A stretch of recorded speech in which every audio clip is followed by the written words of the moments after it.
Yes, hello, great to see you. Welcome back to the Kenya Times. It's always a pleasure joining you in these conversations. Conversations that not only shapes our governance system, but also the political landscape. And to help me unpack this conversation today is none other than Patrick Osoi.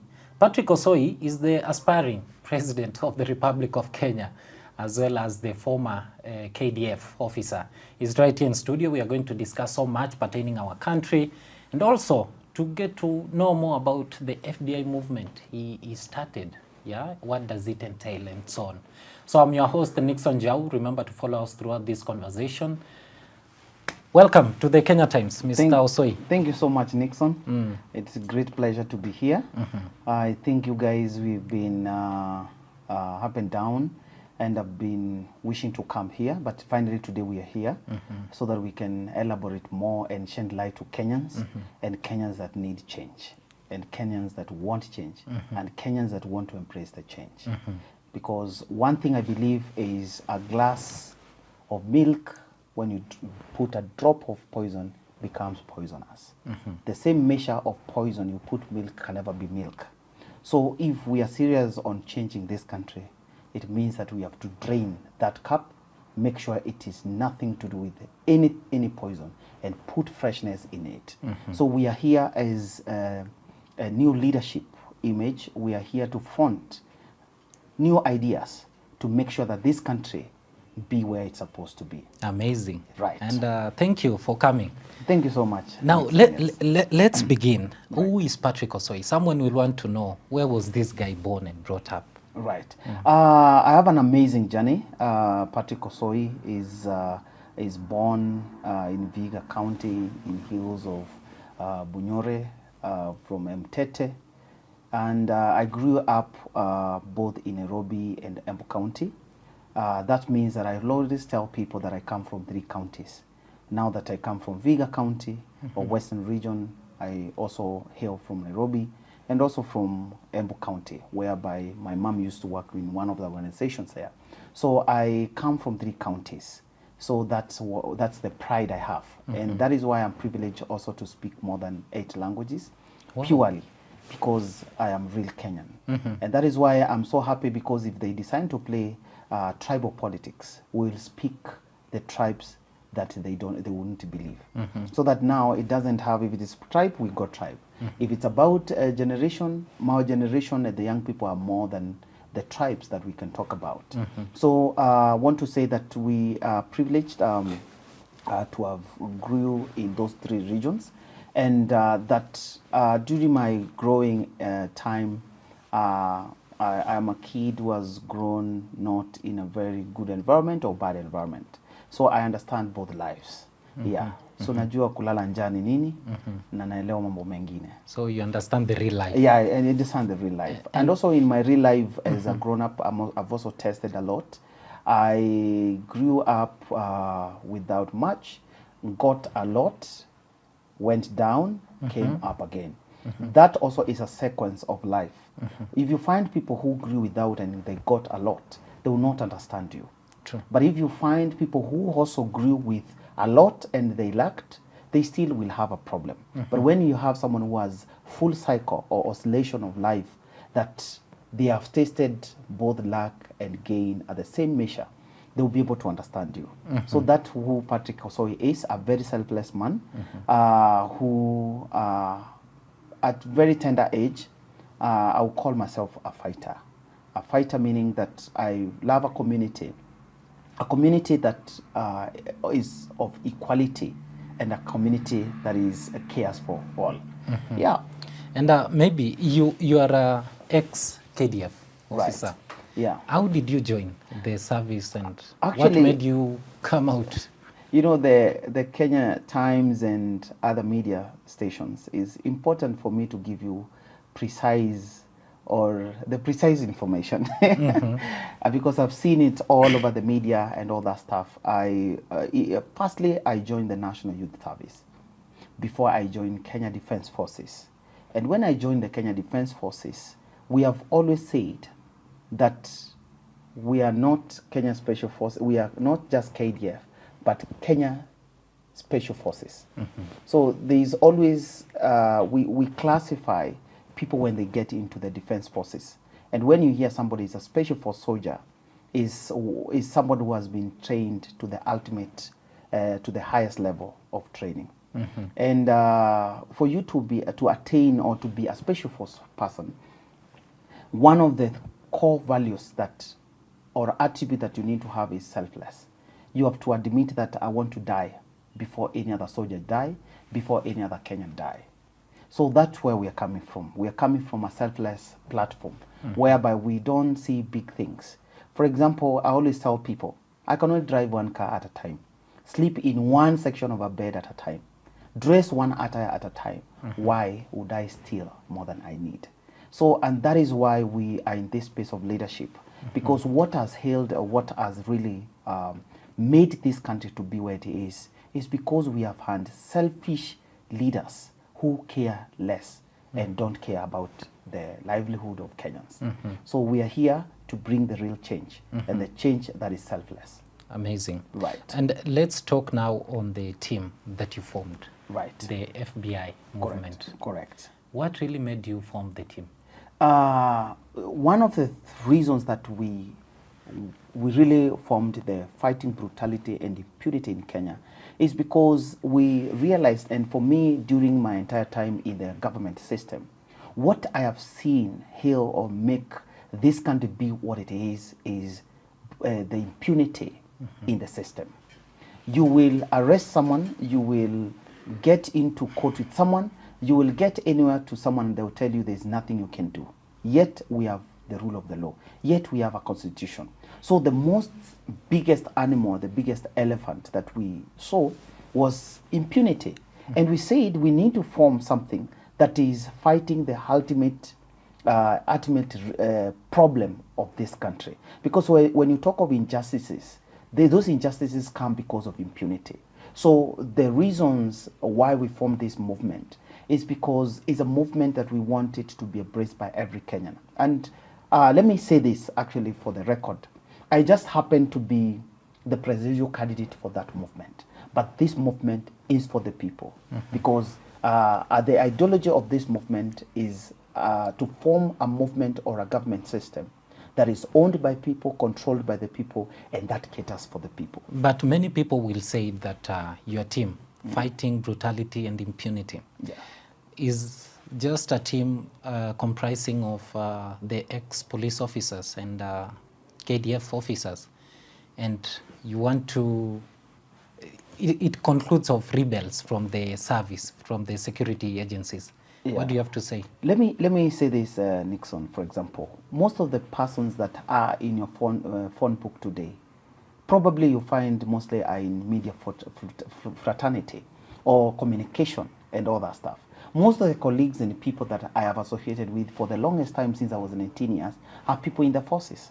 So that is the first family before I come to the second family, which is now the Kenyan community.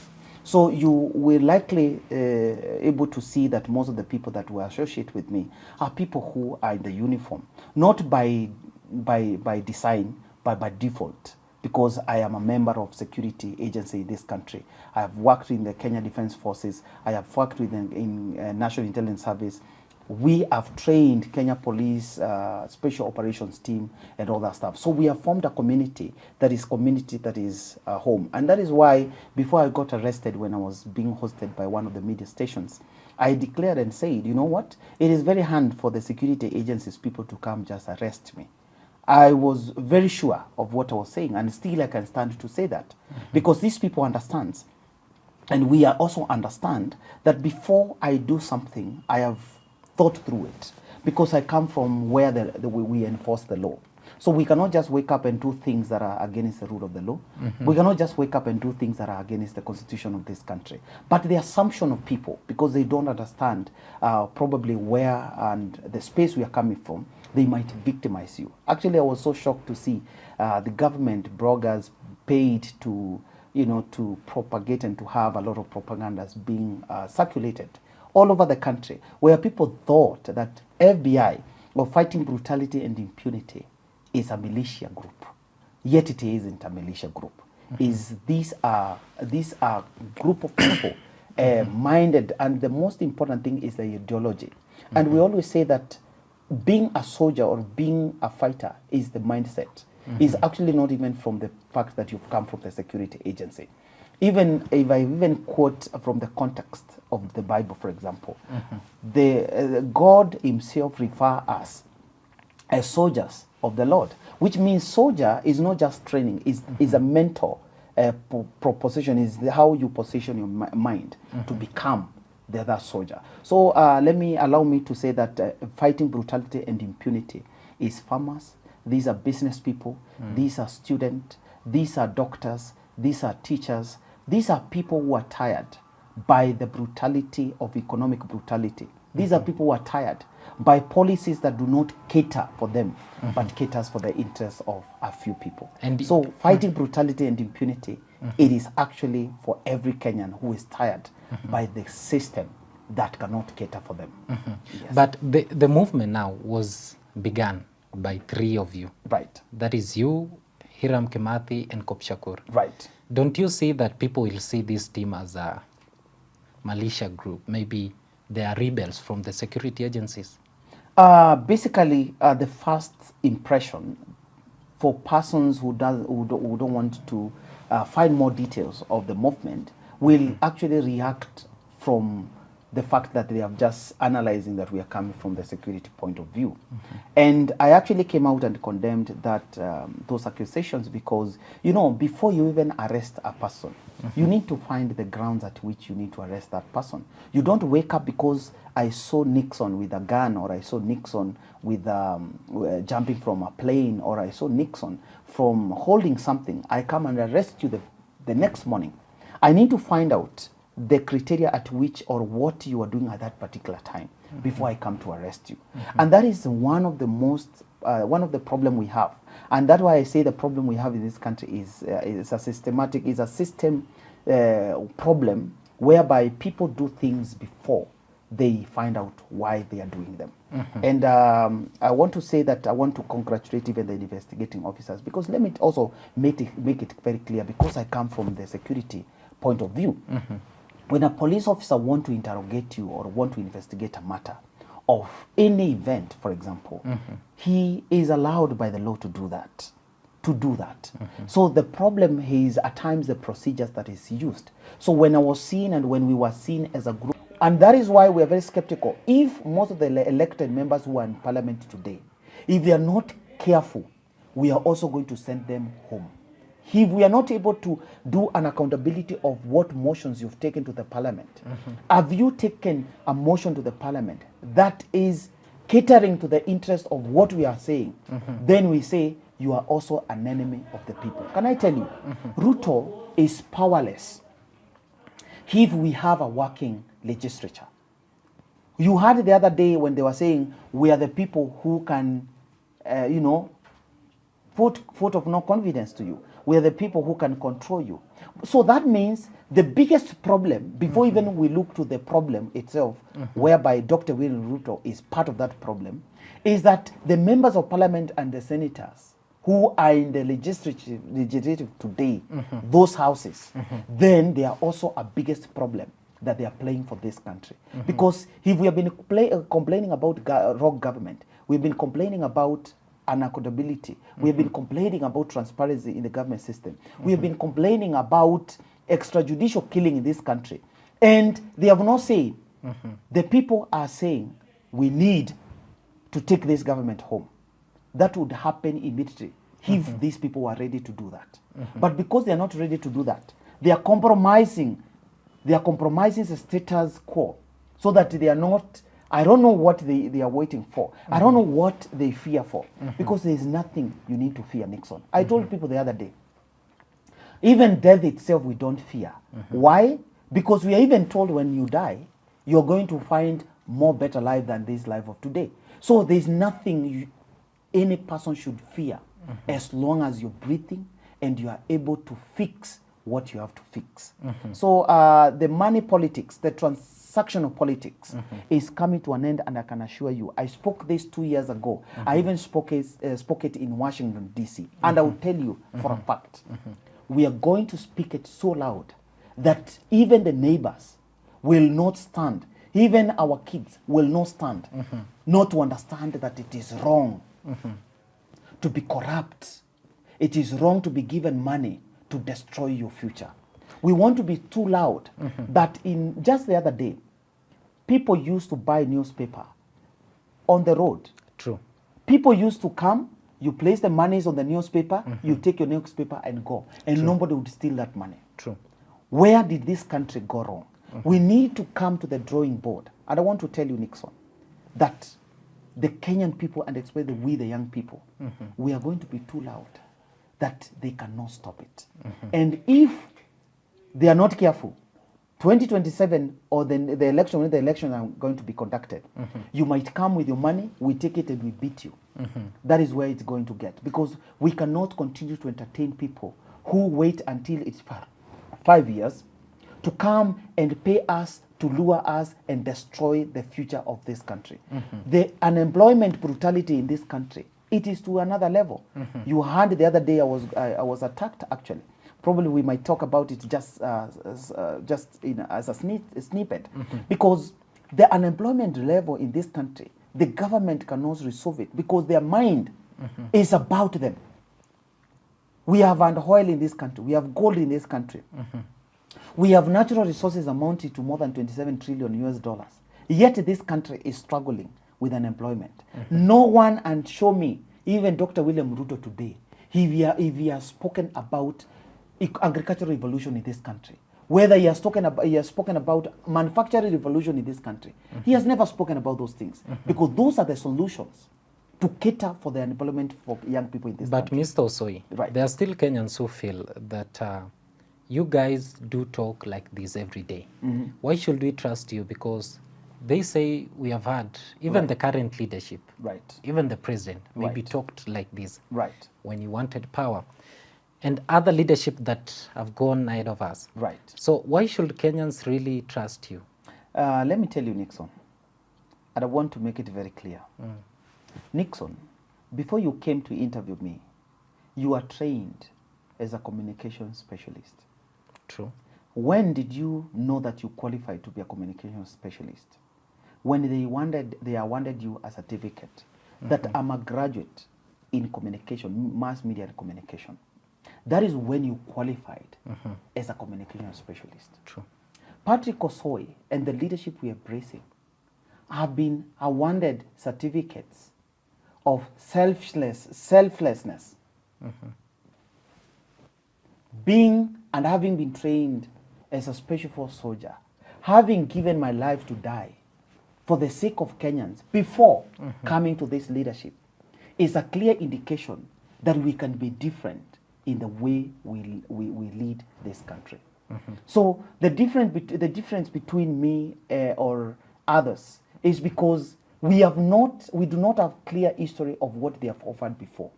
Probably they have offered their money to be the opposition. We have offered our life before to die to protect this country.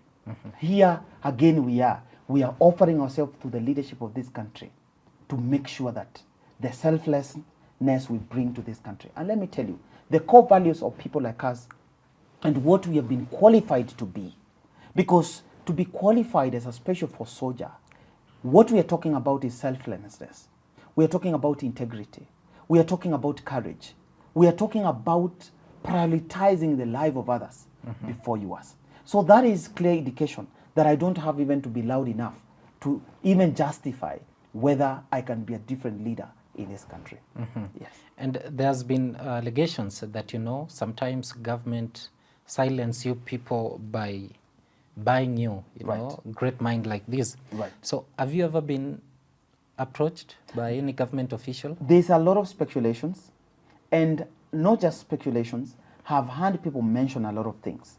I've even been mentioned, somebody telling me, because you come from Western Kenya region, what about Raila Amolo Odinga decides to support the Western region people, because you're the only person who has declared to run for presidency, decides to give you to William Ruto to become the deputy president. I've also had someone trying to tell me, what if William Ruto calls you on the table, gives you 10 billion and tells you that they want you to be the deputy president? Nixon, I want to tell you, I am not in a journey to look for a position. I'm in a journey to rescue this nation. So there is no amount of money that can buy Patrick Osoi. And I will tell you clearly, no amount of money can buy Patrick Osoi. No kind of conviction that I can be called on the table to discuss how we are going to compromise the situations and livelihood of Kenyans. Let me tell you the slogan of fighting brutality and impunity. We are saying we are not interested to be on the table.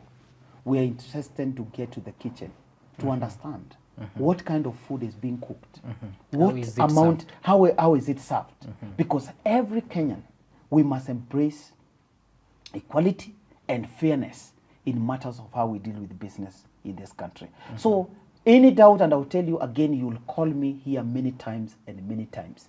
I'll tell you, even if it remains me alone standing, I will not be in any table discussing how we are going to continue with the kind of transaction I've seen before. These tables people are called for. They are tables to discuss how it is going to benefit Patrick Osoi. What benefit do I need right now in my life? I have my life, I've lived my life, the small life I have. If it is to drive a car, I have one car that I can drive. I cannot drive 10. If it's a small bed, I have a bed where I can sleep comfortably. So there's nothing more that I'm looking for than to see the change that is whereby there is equality and fairness, even in matters of justice in this country. Yeah. And many people now will ask, why did you went to presidency, not even governorship or member of parliament? Now, I think that's a very good question that I've been asked many times. Actually, when I came to the limelight, I remember one TV from Luo Nyanza asked me the same question. But let me tell you and surprise you. Patrick Osoi, who is a former KDF Special Force soldier, served also in the National Intelligence Service of this country. And I want to tell you, the mandate of National Intelligence Service in this country, one of the qualifications that one to become fully an intelligence officer, you have to be trained and taught and understand the national security and national interests of this country. Are you aware? None of the members of parliament who can be in that parliament without passing through National Intelligence Academy, where we train them how to run the government system, where we train and we also guide the presidency or the executive on how to run the government system. It is the work of the National Intelligence Service to do analysis and even to do a lot of things to be able to guide the government on matter security, in matters food security, in matters of what approaches they are supposed to have. So Patrick Osoi comes from a community and society that has more understanding. Probably, I wouldn't want to say this, people might say that you're bragging too much, but let me tell you, there has never been any president in this country who has better understanding of the national interests of this country than Patrick Osoi, because of where and how we have been exposed. Yes. But many people will say maybe you need to start from somewhere. You need to be an MP to gain political experience. You need to be a governor or senator. What do you have to say on that? Yeah, I've heard people say about that. And that is why I always make it very clear. There is no day you can demote a professor to become a toddler or to do a Form 4 certificate to prove that he is a professor.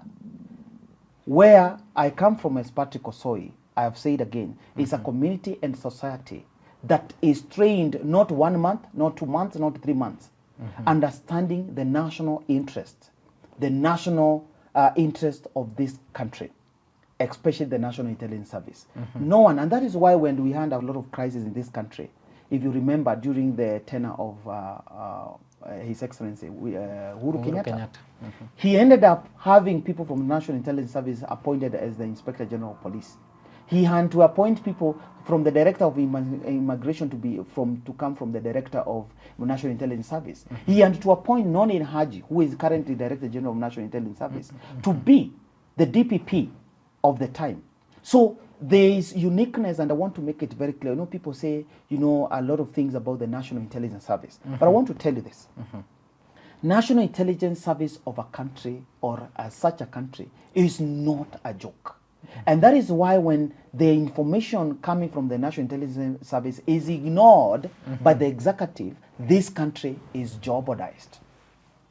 To date, we're having a lot of insecurities and a lot of threats coming all over. All this intelligence was relayed to the executive.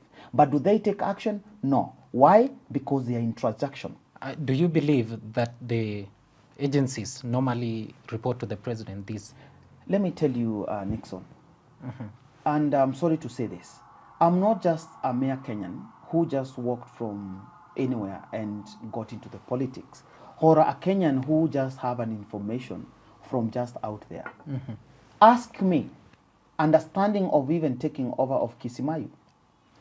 We have been in the special forces thinking that we are working for the Kenyan government system, but understanding we are working for individuals. I have told you what you've heard it mentioned even by His Excellency Rigathi Gachagua.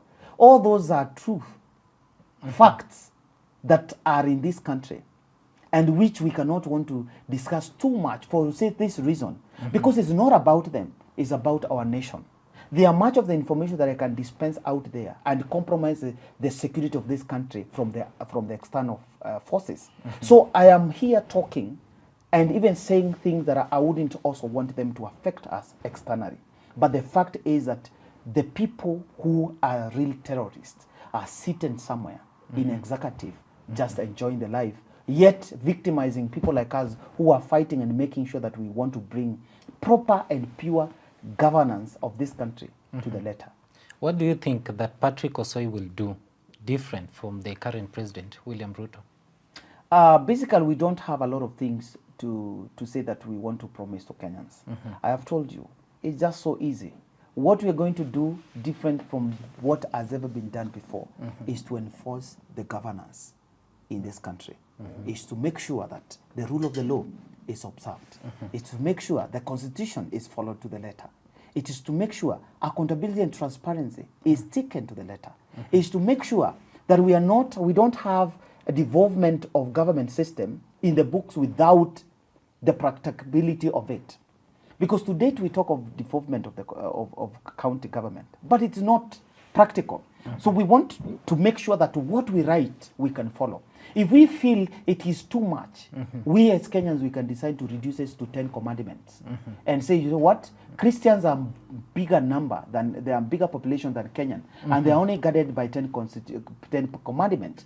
So therefore, we want to reduce our laws and constitution to just a page or 2 pages that people can follow. Not a booklet that is confused, that you cannot understand, that we actually got it from the colonialism. We copied it because these are copycat of a constitution. We've never had an original constitution.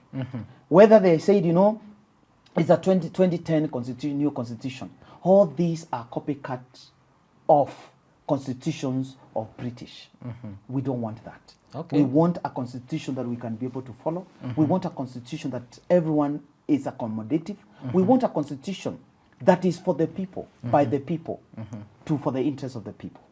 Yes. And before we conclude, there's a question coming here that he says that as a veteran, you know, with international exposure, how can Kenya learn from the US or global models to professionalize its security sector and reduce corruption within it? Let me say this. Actually, I want to thank God also that I was so privileged to work with the US Army, whereby it was deliberate for me. Why? Because I got to know about my presidency when I was 23 years. So what I've been doing and what I want to encourage young people out there, let what you do every day be a shape to the future that you want. I went to the US Army still knowing that I want to come and run for president for this country. And it was deliberate because I also wanted to understand the dynamics of what is this that people talk about the US. Why is this country the first world country? Why is this country regarded as one of the countries that is very cautious about its affairs? And let me tell you, what we are bringing also to the leadership of this country is an exposure. We have tapped foreign exposure to be able to understand what it is that we do have to talk about the military power of a country. Do you know that US budget for the military is bigger than the 5 tigers budget all together combined. Really? Yes. Its budget for the military and security for that country is bigger than the 5 tigers that we talk about. Yes. So the priorities that we have had in this country is wrong priorities, and that is why we are here today. We are fighting things that we are not supposed to be fighting. Countries are talking about, some level of growth. Here we are still struggling with some small things because we are too much to self than to the people, to the community. Not that the US there is no corruption. There is corruption, but we can still have a system that allows, not just allows, either rewards corruption or two, a country that embraces, or instead of being corrupt, you are able to pay expensive. If you want to go and take your ID today, or you want to take your passport, you need it within 1 hour. You can be told you can pay 20,000 and get it within that hour. Basically, they are delivering is efficiency and effectiveness in a manner that you pay expensive. Number two, also to camp corruption as a point, why I say the rewarding corruption.